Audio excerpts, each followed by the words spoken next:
So it sounds like we have the recording. Great. Thank you, Abhijit, for doing that.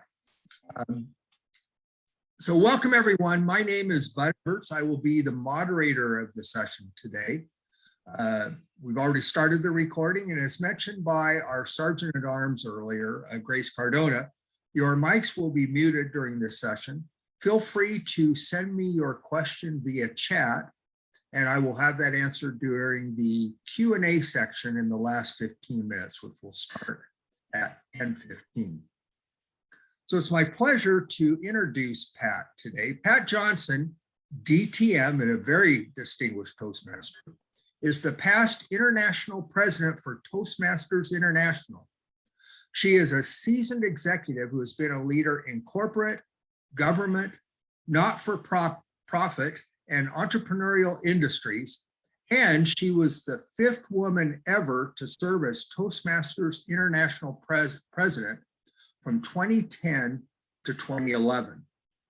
Fellow Toastmasters, please welcome Pat Johnson, A Paradigm Shift. Madam Pat, please take over. Thank you so much, Bud, for that introduction. And thank you, Abhijit, for inviting me to be part of this fantastic TLI and to have an opportunity to speak with each one of you that is attending this workshop today. I know you had choices to make, so I thank you for choosing this one. And this is part of that leadership growth that I think we're always looking at paradigm shifts. And so I'm going to invite you to come with me on a journey today because I want to talk about Toastmasters in the corporate world. How many of you are in a Toastmasters club that would be considered corporate? Raise your hand, even just physically. Okay, some of you are. Some of you. Okay, great. So I want to give you the context of how I'm going to present this material. It's not right or wrong. First of all, it's just a concept. I wrote a book about it. I've done some speaking about this, and it's a result of me working in the corporate world. When I worked in the corporate world, which I finished doing a couple of years ago, but I ran learning and development departments. My job every day was to look at meeting the training needs of the employees in our corporation. It was a big responsibility. I had the finances, I had the budget responsibility, I had the accountability to the CEO to ensure that our employees were trained so that they could best do their job. Now, when I sat in that office and I carried out that responsibility with my amazing team around us, I also put my Toastmasters hat on because every day I would talk to people that would say, I could do training for you. I could do communication training for you. I could do presentation training for you. And I say, well, tell me your background. Oh, I've got an MBA and I've got this and I've done that. And I said, fantastic. So I would ask people to show me what they could do because remember, I'm accountable to the CEO for the quality of training and delivering the skills and what I spent the money on. And I had to ask myself at the end of the day, why is Toastmasters not in the corporate world as part of the training program for professional development? Not a club that we do at noon hour, not a club that we say to our employees, if you want to do that after work, go ahead. You can have the boardroom. But where they actually said, this is valuable, transferable skill training built on adult education principles, delivered by an organization that's 99 years old, is only in the business of educating in communication and leadership, lets us progress at the level that, at the speed that we can progress, and there's no pass or fail. We acknowledge any progress. Why is that not embraced by the corporate world? And I was left pondering that.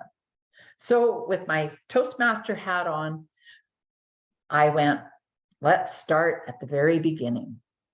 Well, the first thing that happens when the Toastmasters world walks into a corporate world to say, hey, we've got a communication and leadership program, and the learning and development professional says, tell me what your deliverables are, what the benefits are, is that most of them were unable to answer that. They started telling us stories about how their world changed and they met their spouse and that they've never been the same and that they could now express their opinion. And yet they couldn't articulate in language that meant anything to the corporation that I was responsible to.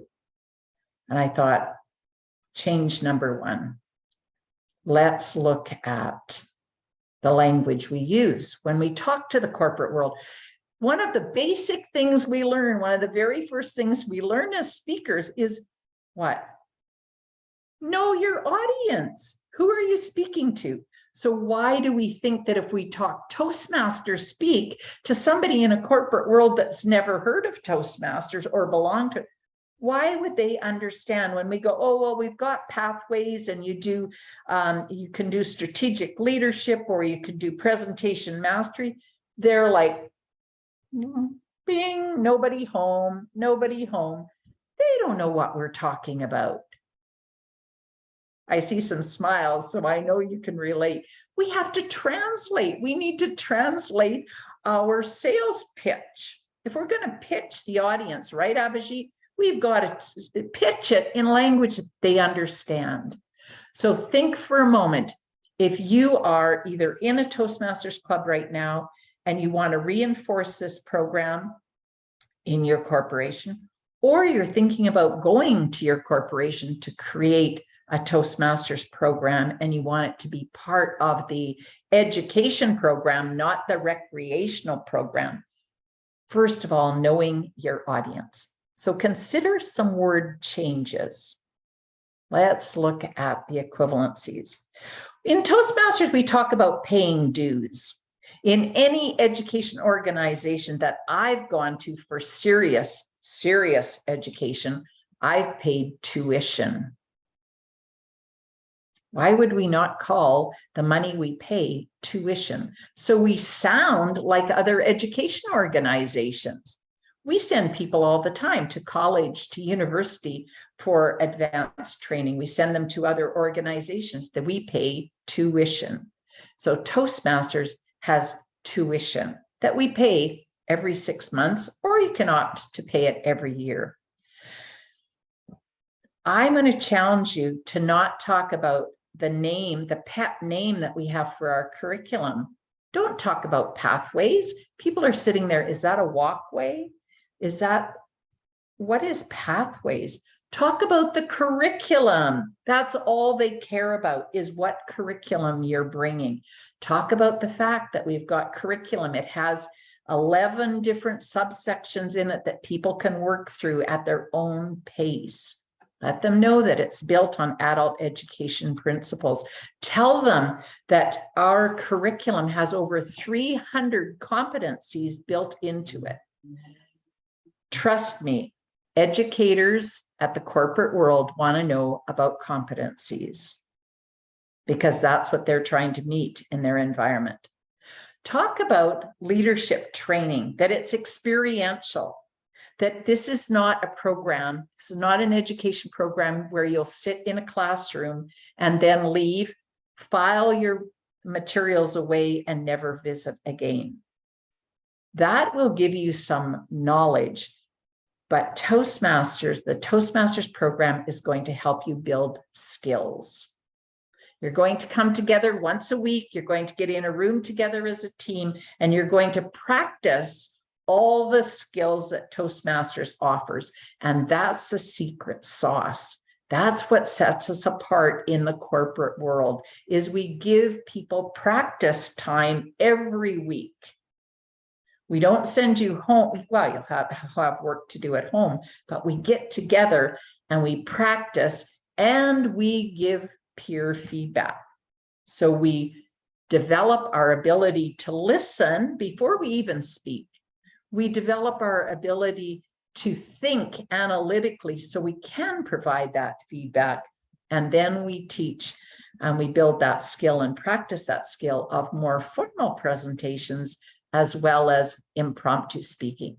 And then the magnificent transformation happens. Somehow, amongst all that skill development and practice, a person emerges from the room one day and they have confidence and self-esteem. They have courage because they can know that they can articulate their ideas well, and they start speaking up and presenting their ideas, bringing new concepts to their workplace. So look at the transferable skills, talk about the learning and that practice. Talk about in transferable skills and also the changing the language is that feedback, rather than talking about evaluation, because evaluation in my corporate world could be quality assurance, it could be policy analysts are evaluating, but talk about giving feedback. This is a transferable skill to anybody that's a supervisor, a manager, a vice president, the CEO. Every one of them needs feedback skills. So that's a language translation there. How many of you in your workplace are looking to have more meetings? And how many of you would pay for your employees to go to more meetings? Not in my corporate world either. So I don't call the Toastmasters program meetings. I talk to them about learning sessions or practice sessions. Learning and development or HR is probably not going to pay for more meetings. If you've got a solution to have less meetings, they'd probably pay for that. So translate it. Look at a word that works in your environment. Rather than using the word Toastmasters all the time, talk about communication and leadership program. Find those words, get to a place where they come off your tongue easily. Talk about communication and leadership program. Talk about experiential learning, self-paced, team-led, no pass or fail. Those are very important concepts to plant with the corporation so that they understand what it's going to look at.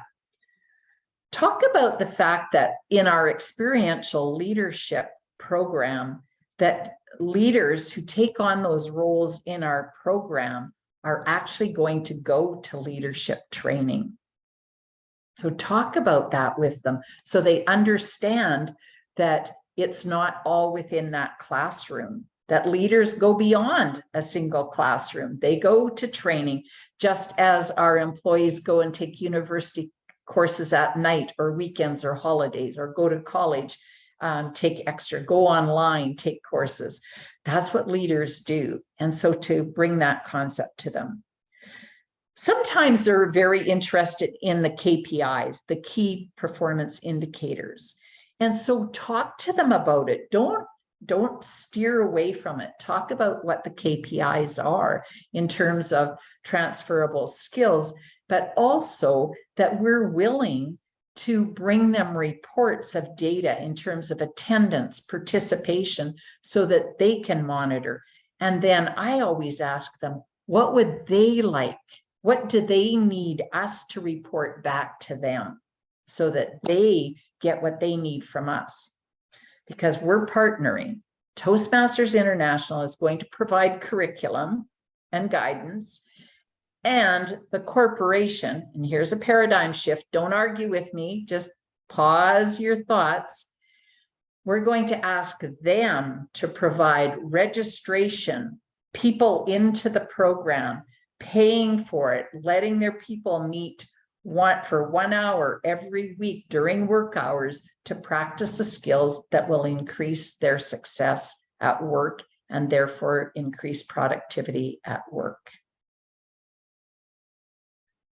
So important to think, are you a corporate club or a corporate learning program?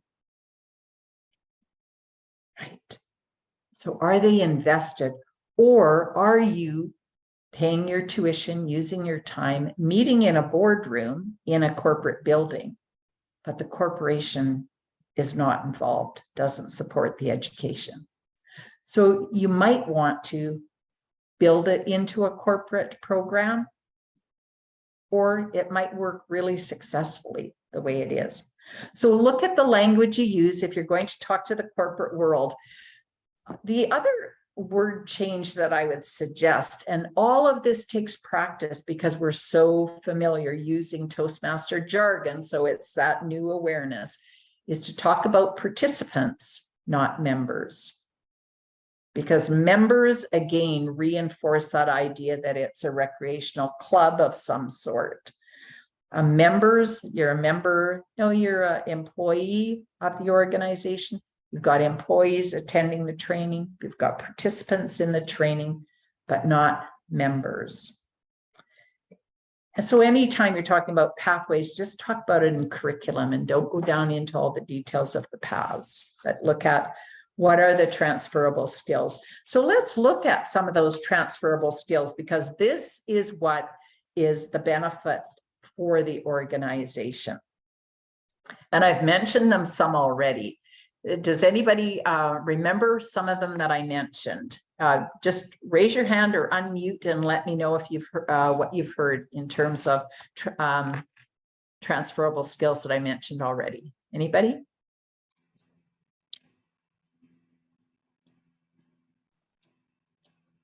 This is the courage, authenticity. Are those all the things? Okay, I was, so one of the things that I mentioned, okay, Satish, Satish, yeah. Your name. thank Oh, you. Pat. Thank you. Yeah, no, I was thinking something more basic, like listening, or teaching them how to lead, things like that, more basic. Yeah. This is listening and evaluating, or giving feedback, not evaluating, but giving feedback. great, Laura. Nice change. Nice switch there. Thank you. Yes. Confidence and self-esteem. Pardon me? It was confidence and self-esteem. Yes. Right. Thank you, Sarika. Okay, so some of the things that I talked to them about in terms of transferable skills and knowledge is leadership training, experiential leadership training. Now that's a bit of a complex concept for them because they're going, we don't need to train our people to be leaders. We're the leaders, we're the CEOs, we're the GMs, we're the VPs. But don't we want our employees to even lead their own work, to be able to make good priority decisions, to make sure to be held accountable? So sometimes I leave the leadership training, experiential training, to the end to talk about, after I've talked about a bunch of other transferable skills. But let's unpack communication and leadership training, because that's what I think of, and that's how I introduce Toastmasters, communication and leadership. And I'll say the most important elements of communication that I want to raise at this moment is that communication starts with critical listening skills, and we teach that. Think for a moment when you walked into Toastmasters, your very first meeting, what did you do? You sat and listened, didn't you? And what do you do for 95% of every meeting you go to, if you're paying attention, is listen. We teach amazing listening skills, and we teach critical listening skills because we're going to ask you to give feedback.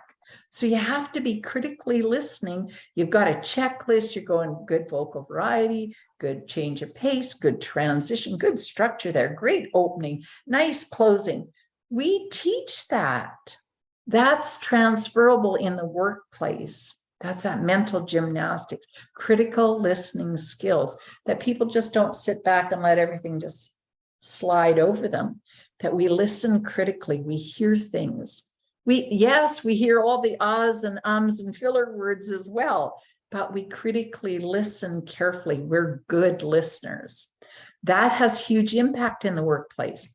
It impacts our success in interviews when we build our careers. It helps us when we're interview panel people because we hear the answers people are giving. We know if they're answering the questions or not, because we're trained. So very transferable. Critical listening skills, critical thinking skills. That helps us in many, many things in life, in the workplace, to think, to be able to pull pieces apart, to listen and look for transitions. What's the main idea here? What is this about? What are they talking about? Oh, that doesn't match up with this. There's inconsistencies. We teach that. We learn that in Toastmasters, to critically think. So talk about critical listening skills, critical thinking skills, spills. There's a Murphy. Critical skills, listening skills, thinking skills, and speaking skills. I talk to them about the transferable skills of being able to formally present. If someone's called and they're asked to present on a project or something that their team is working on, they can pull together a report. They can pull together a formal presentation. They can represent the organization at a convention with presenting work that the organization's doing, because they're prepared. We learn how to facilitate discussions, because we learn how to ask good questions, because we critically listen and we critically think. So we learn how to ask open-ended questions and lead discussions. So very useful in the workplace. In that formal presentation, absolutely, but in that more impromptu speaking, when we're called upon to present or give our opinions at the workplace, when we're sitting in a meeting, or we asked to respond. What if you get in the elevator and one of the board members, if you are in a board governed organization, and you step into an elevator with a board member? How do you have a conversation? How do you acknowledge that board member or that CEO? Do you stand and stare at the opposite wall, hoping they won't say anything? So those impromptu speaking skills that build camaraderie in the workplace. So it actually impacts the workplace morale when people talk to one another, acknowledge one another, and work together. So very, very important, high-level transferable skills. Think of also, again, the success in interviews. When we do practice table topics, what's a real world application? When you go to work, what's the application of table topics? Anybody ever had to go to an interview for the job that you loved? Satish? Yeah, no, it's a number of scenarios, Pat. Not just interviews, but also let's say your boss asks you a question that you're not prepared for. Yes. By the way, Declan and I talk about this all the time. It's amazing that how many impromptu speaking opportunities we have at work, and most of us are not prepared for it. Yes, absolutely. And most people in the workplace don't know how to prepare for it. I sat for years in interviews in HR and listened to people that would answer not the question asked, but the question they heard. Even when we interview, and maybe you as a district leader have heard, or a club leader, because you've got proxies to vote, and you may be interviewing candidates to be international director from your region. Are they answering the question that you asked, or are they somewhere else on their agenda? Did they actually learn how to listen critically and think critically to respond? Many people have not won jobs because they do not answer the question asked. They go on their own tangent. So absolutely transferable skills. And yes, many, many opportunities to speak impromptu. And what happens? Guess what happens to Declan and Satish in the workplace when they respond confidently to those impromptu situations? What happens to their reputation? If there's sense coming out of their mouth, of course, let's assume that it all makes sense and they're brilliant, which I think is assumed. What happens? Reputation goes up. Their visibility goes up. The next time they have a problem, they call Declan or Satish, that possibility goes up. And then people that are looking for brilliant input go, oh, good, Declan's here, or good, Satish is here, or good, Abhijit's here. Let's ask what they think. So we get known again, and that enhances our opportunities for success in that workplace. So it all ties together. It's all woven. It's like a spider's web. It all pulls together to catch the employers for our advantage. Okay, now I'm getting silly. Looking at transferable skills as well. Looking at management training. Think of all the things that we start at the club level to manage. We have a successful club plan. We have executive meetings. We have an area director that insists on visiting and wants time. We have to manage that. We have to manage scheduling. We've got an education vice president that's doing lots of scheduling. We've got to manage guests and convert them to new members. And then we have to get them enrolled in pathways and get them working the curriculum. And then we have to, it's management. That's management skills. And then we hold one another accountable. So we learn accountability in Toastmasters. I don't know about your club, but in mine, if you can't fulfill your role that you said you would take on or you signed up for, you have to find your replacement. Sometimes it's easier to change the other confliction and show up and do the role than it is to find a replacement. But it's accountability. You let the whole team down if you don't show up in Toastmasters. So people learn accountability. We phone one another, remind one another. We text them, get them on WhatsApp and let them know, hey, we're meeting in 5 minutes. You're not at the meeting. What's up? You're on the agenda. So we teach accountability. Transferable skills to the workplace, teamwork. Those things in Toastmasters are done as a team. And I talked earlier about all the benefits of teamwork, the leader being part, doing your role, and praising up, sharing with one another. We learn feedback skills, which we have already mentioned in terms of supervisors and managers, even peer to peer, just to be able to say, hey, Wendy, I wanted to talk to you about that report that you were going to hand in. And be able to share that.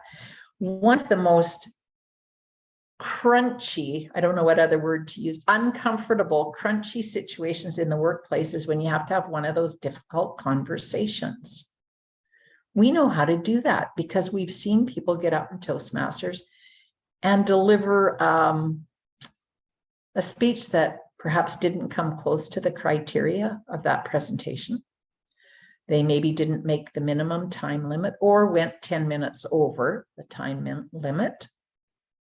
They may have had it all filled with filler words. Maybe there wasn't a good flow. They didn't have an opening of body and conclusion. How do we address that? We get to practice that in real life. We get to pick. We talk about what they have as a strength that they bring, and then here's what needs to improve. Here's a suggestion for improvement. Don't forget, continue doing what you're doing well already. That's the difficult conversation that we have in the workplace about performance. The person has some skills, the person has some abilities. We acknowledge that. We talk about the behavior, not them personally, their behavior, their performance, what needs to change, some suggestions on how they could change it, and then reinforce that they're doing what they're doing well. That's the difficult conversation that we deliver in the workplace that supervisors run from. We have subject matter experts in the workplace that do not want a promotion because they do not want staff. Ever heard that? No, I'm staying. I like to be in the line. I'm front line because I'm not having any staff. Don't need those headaches, right? I don't know. It certainly was around in the workplaces I was in. People didn't want those. But if you know how to give feedback, you can be a supervisor. You can get rid of that barrier. Meeting management. Now, you might think, well, you know, the old book, an old book now, what was it called? Death by Meetings, I think it was called, something like that. We know how to run good meetings. We did an experiment in the last second last corporation I worked in. We gave all our admin staff and all our support staff training in good meeting management. We gave them timing cards. We taught them to put times on the agenda because we were always running over on our meetings, and then we were arriving late at the next meetings. And people were exhausted at the end of the day. People were speaking beyond their limit. People were unprepared. And so we taught our support staff, and we talked about it amongst the other people as well, so they would know what's happening.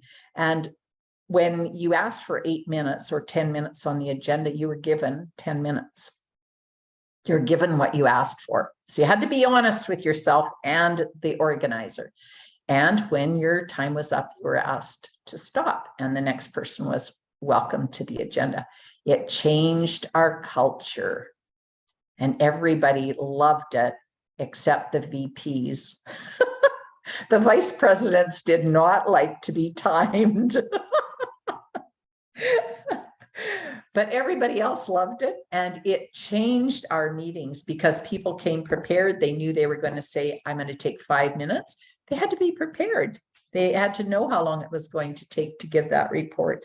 And we influenced greatly the culture of long, boring, unprepared meetings where everybody just showed up. So meeting management is something we bring. And how many times have we been asked, oh, Bud, you put the meeting together. You're good at that.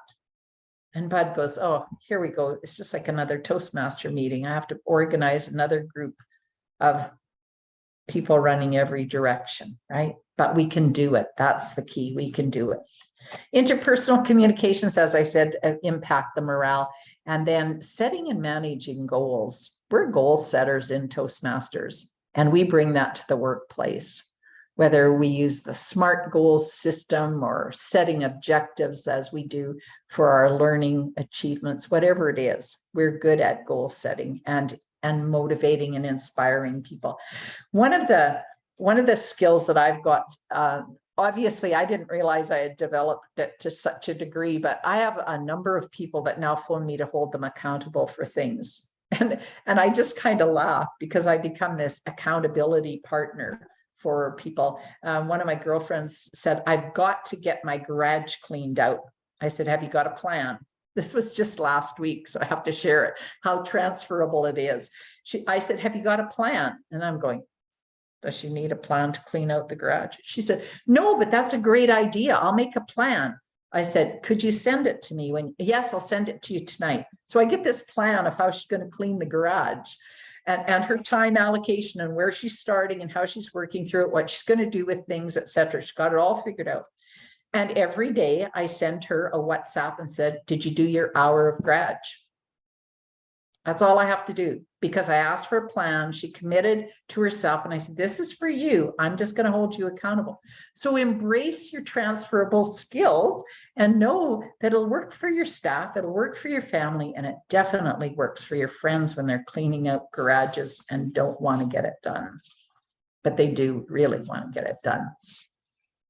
So accountability. So those are transferable skills that we need to look at that paradigm shift and not think about, oh, we do table topics, we do evaluation, and we work through projects. That means nothing to our workplace when we're selling the benefits. So translate that. Some things that, some concepts that I want to talk about in terms of a corporate program, if you're interested in building it or sustaining a corporate program.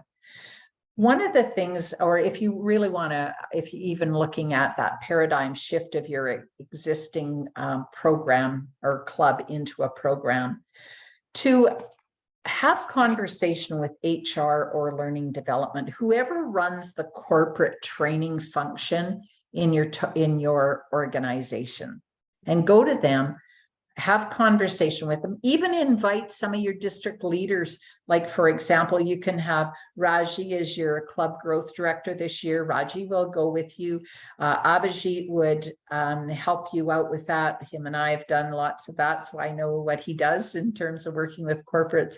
Look at who can go with you to support you in doing this the first 2 or 3 times, and talk to them about the program. Talk to them, first of all, that it's a self-paced program, because these are different concepts for the corporate world. It's self-paced. Everybody goes at their own speed. It's experiential learning, very different for the corporate world. That it is built on adult education principles. They'll want to know that, and that it has 300 competencies. That the course materials are provided by Toastmasters International, provided online. That the district will provide support. There will be people that are experienced there to support the brand new learners in the program. There is peer learning. It is not instructor-led. This is really important to cover in a corporate world, because when they take on curriculum, they assume that there's going to be an instructor in front of the room. We're going to talk for 4 hours and then you leave and you're blessed with the skills. We know that isn't the way that we do training in Toastmasters. We want to explain to them that all the evaluation criteria is also provided within the program, and that there's local and international support for the program. That it is an ongoing learning program. You can go up to as far as the international level in both speaking and leadership in Toastmasters if you wish. People can be known. You can sit on an international board if that's experience that'll serve you well. 149 countries of the world currently, millions of people that have gone through the program, 99 years in the business of communication and leadership. Here's an important concept to share with your corporation, that there's no pass or fail, and there's no graduation. This came home to me because I had a supervisor come to me in the workplace and said, I'm confused. Jan's been going to this Toastmasters program for like 18 months or something. That she's keeps coming to me and asking me to pay for another term, and I keep paying, but is she not passing, or is she not getting it, or why does she not graduate? Like, when is she going to graduate? And I said, oh, somebody failed to mention to you, there is no pass or fail. There's no graduation. I said, let me put it this way. As long as you see growth in Jan, feel free to renew her education in Toastmasters. When you feel that you don't see growth in her, which is up to her, then don't renew it. That's up to you. Every 6 months, you're going to have a chance to renew your commitment to Jan's learning. And also be very clear to them that we have a unique delivery method, because it's very, I always imagine that the CEO is standing in the hallway or the doorway of the meeting room or the program room, watching, going, what in the world is happening in here? Where's the instructor? Who's leading this group? And so if those are concerns, or if you have that paradigm, make sure that you then answer all the questions that they would want to know.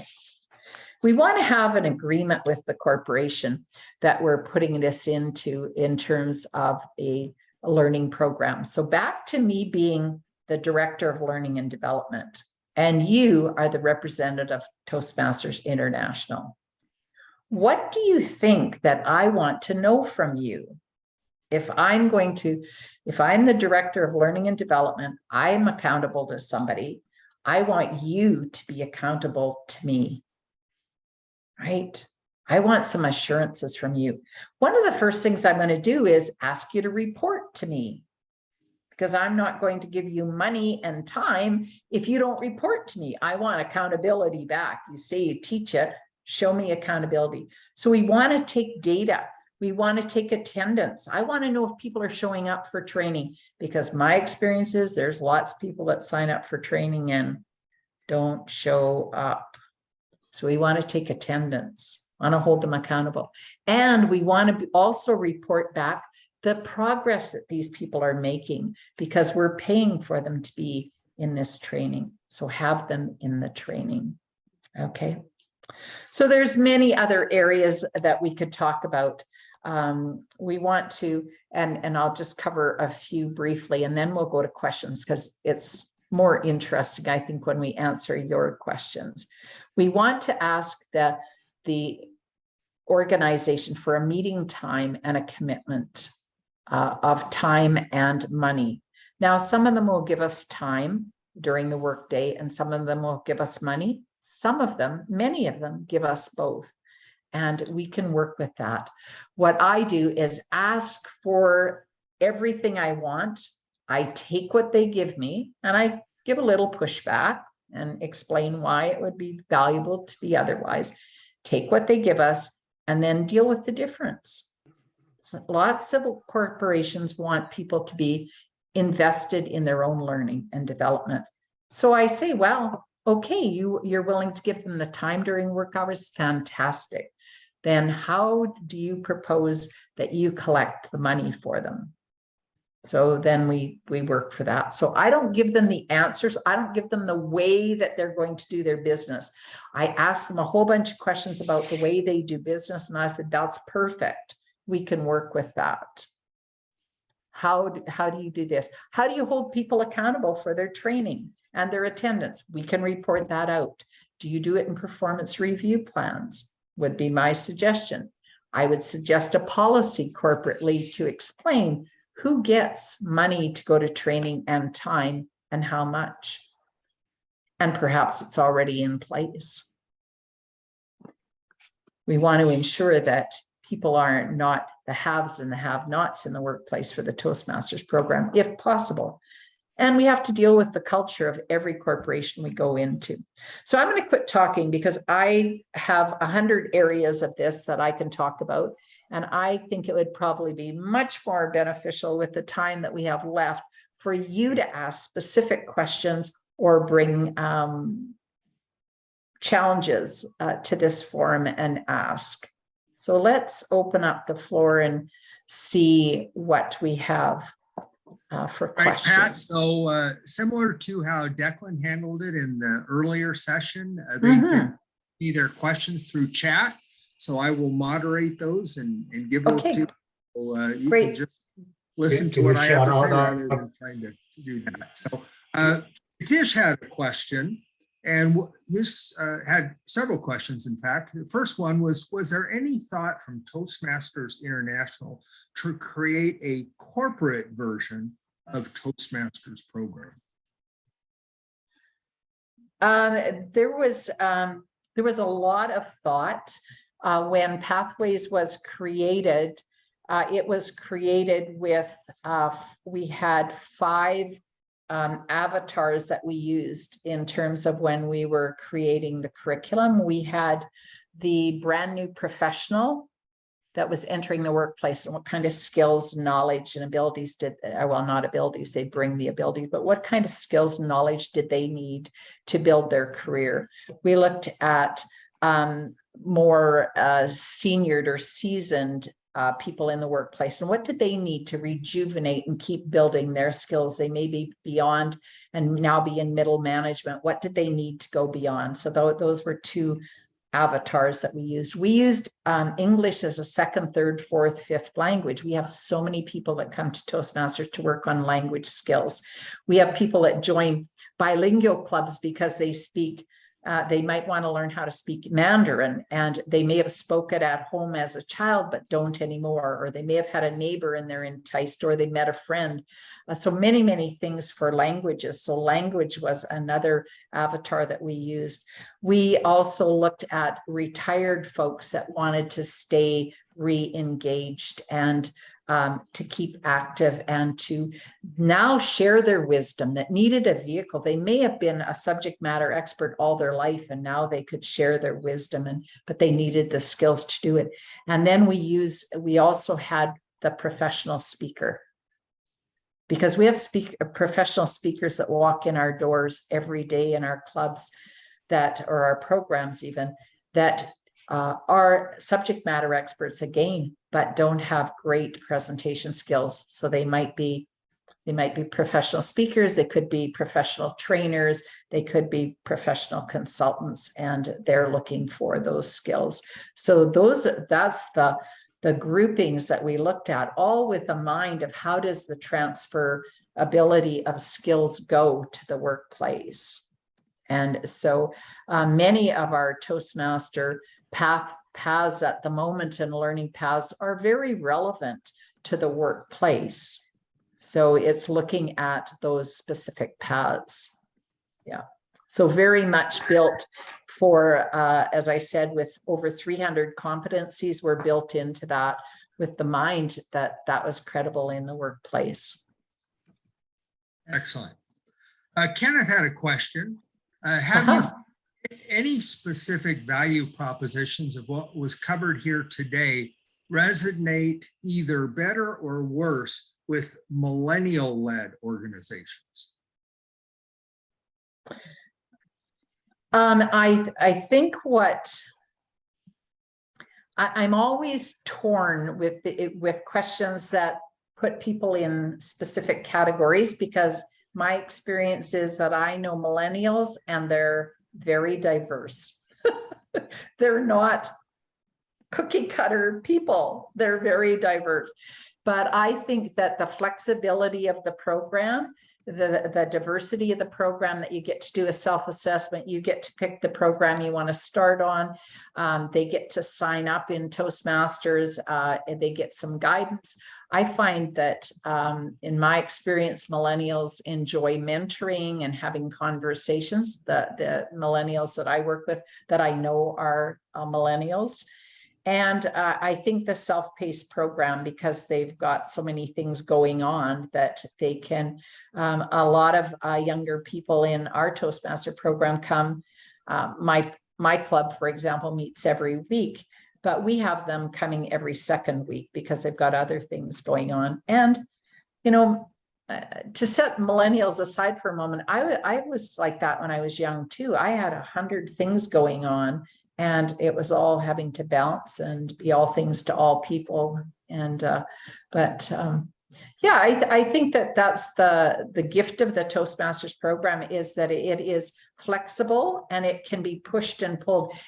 For any of you that have ever made bread, and you know how you need bread to build it strong and build the gluten in it, or yeah, whatever we're doing when we're kneading. I think Toastmasters is like that. We can pull it. When you get the pizza dough and you spin it around and it all expands. I think Toastmasters is a lot like that. We can make it fit, because there's as long as we're delivering prepared speeches, giving oral evaluations, and people are attending on a regular basis in their criteria, and let people know that I think the Toastmaster program works. Excellent. Coming from a bread baking family, I can certainly relate to that. The more you do it, the better you get. There are no shortcuts, and it takes time. So Declan had a wonderful question. In a corporate environment, it is sometimes hard for participants to take risks, to experiment with something new, or to fail on the path to success. What are your ideas on how to mitigate this?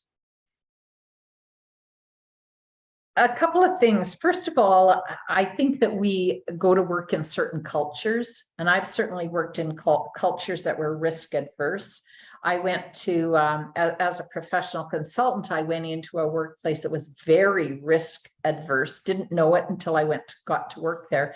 And I was there to build their very first 5-year strategic plan. Every time I stepped, they were, can't do that. I had come from many corporations that were, let's take chances, let's try new things, because we built a learning environment. And so that's one of the things that I encourage people when you are keen to learn and grow, to ask when you go and research the companies that you are interested in working, do they have a learning culture?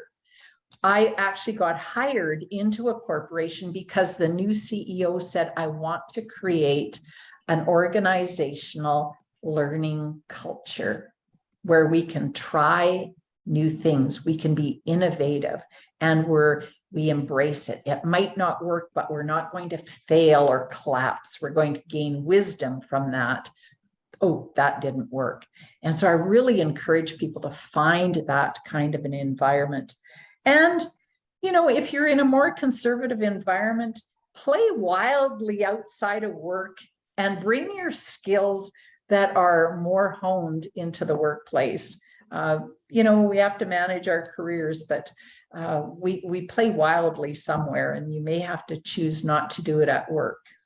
But I found throughout my career that I would take program training outside of Toastmasters. For example, I found out that I was really conflict adverse because of my background and how I was raised. So conflict was not something to even engage in. I would just disappear.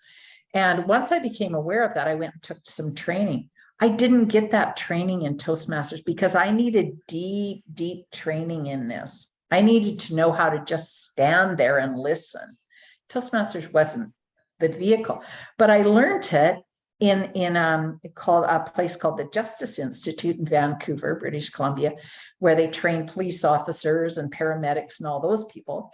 And I got the training there. I came back to Toastmasters. I practiced those skills in Toastmasters, and then I took them to the workplace. And that was the super added value for me there. But you have to make the call if you've got to know your environment where you're working. Excellent. Abhijit had a question. How do I encourage the corporate club to take the club officer training? Well, you know, this is one of the things that I do right up front when I'm pitching the Toastmasters program to the organization. I tell them right up front that there are expectations and there's some things that are mandatory to happen. And I actually use the M word. I tell them that if they want to be a leader in the Toastmasters program, that there'll be requirements that they must attend outside of their work hours. No leader becomes a leader within work hours. I mean, what VP goes to work at 9 and walks out at 4?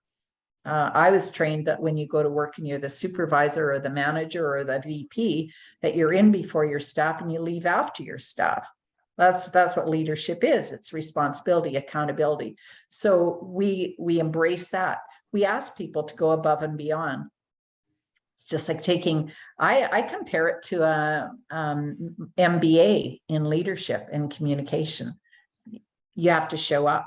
If you're going to lead a team, you have to come and take the training from the Toastmasters program to be able to apply that training, that information to the team that you're leading. That's your responsibility as a leader. And leadership is all about responsibility. So I'm just really clear up front that there's things that are going to happen outside of work hours.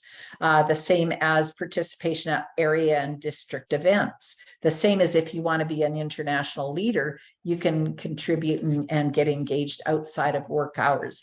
That it doesn't, the world all doesn't come to the work hours that you must go and access what you want. Find the passion and go. But I actually say, I use the M word and tell them it's mandatory if they're going to lead, that they need to show up for leadership training. Right. And to bring their questions and engage so they get some benefit out of it. Because if you don't customize it by your own engagement, then you just get the cookie cutter information. Yeah. So this next question, I'm sure you could do a whole hour workshop on. Ooh. Is how we only have about 5 minutes to go. Maybe a Reader's Digest condensed version of this. Okay. How to get over the fear of failure. I think this is a very short discussion. And I'll start by a story, a very brief story, if I can. That'll be new for me, but I started with Toastmasters in 1983, and I walked into my very first Toastmaster meeting because I had been told that I needed help. It wasn't a new information for me, but I didn't know there was help. I was actually afraid of people. I didn't want to go into a room where people would look at me or notice me. So, so this isn't just shyness, right? There was a whole bunch of stuff on this, but I was a child that rode on the back seat floor of our car so nobody would see me. That's how invisible I was.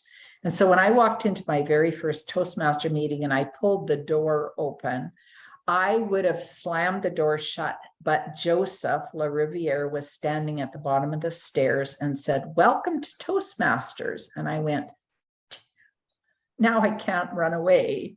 And so I went down the stairs and I've never left. I've never missed a renewal. I go to Toastmasters almost every week for 38 years or whatever it is, because the fear that locked me in a little box of not being able to look at people, not be able to face people, never mind say a word or express an opinion. And I found that it just Toastmasters, because the very first time that I remember receiving approval or being told that I did something well was in Toastmasters. The first time that I heard somebody applaud me was in Toastmasters. And so this tightly held young woman slowly started opening up and trusting that people wouldn't want to bargain with her or negotiate with her or attack her or make her a little, that she could be herself. And so that unfolding in that environment of trust and caring. And that's why I'm so passionate about people giving supportive, honest feedback. Don't whitewash them, because the people that have been treated poorly in the past know that you're blowing smoke. They can call it. We got survival mechanisms like nobody else's survival mechanisms. Our brain knows how to keep us safe, and insincerity and inauthenticity is one of the first bleep, bleep, bleep, bleep, run for safety. They're inauthentic. They're going to dupe you. So that trusting that safe environment, and through each win, and then find a strong mentor that sees the greatness in you that you can't begin to see. And I had an extreme gift given to me that Eric Stumuller, probably nobody here has ever heard of him. He was international president for Toastmasters in the 80s. And Eric lived in Winnipeg, Manitoba, and he traveled rurally and ended up in my home club. And Eric was my Dhananjaya.